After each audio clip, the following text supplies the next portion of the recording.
अंतर्मनाचा वेध घेणारे news channel star city one.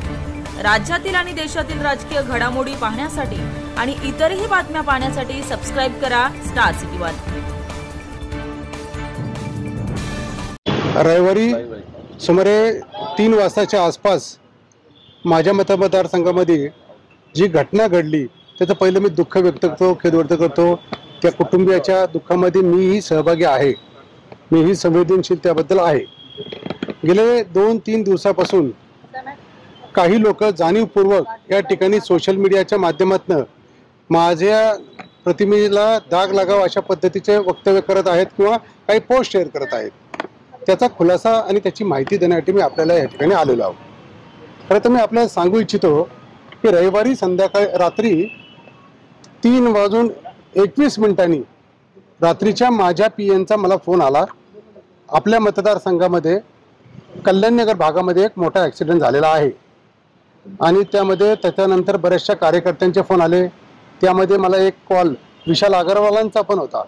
त्यांच्याकडनं ही माहिती देण्यात आली की माझ्या मुलाचा ॲक्सिडेंट झालेला आहे, त्याला पब्लिकने खूप मारलं आणि पोलीस स्टेशनला नेलेलं आहे, तर प्लीज आपण या ठिकाणी येता का। तर नंतर मी त्या ठिकाणी घरी निघालो, पहिले घटनास्थळी गेलो, तिथून सर्वजण या ठिकाणी पोलीस स्टेशनला गेले होते। मी सुद्धा त्या ठिकाणी पोलीस स्टेशनला गेलो। पोलीस स्टेशनला गेले असता त्या ठिकाणी PI साहेब अवेलेबल नव्हते।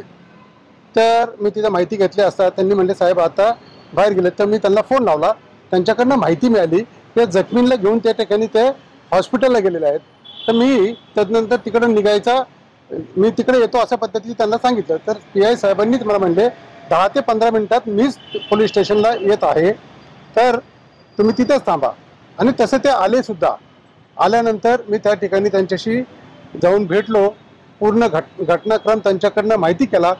त्यांनी त्या ठिकाणी मला माहिती दिली की ह्या ॲक्सिडेंटमध्ये 2 युवकांचा या ठिकाणी मृत्यू झालेला आहे आणि ती जी कार आहे ती कार तो लहान मुलगा चालवत होता आणि तशी एव्हिडन्स त्यांना किंवा प्रत्यक्ष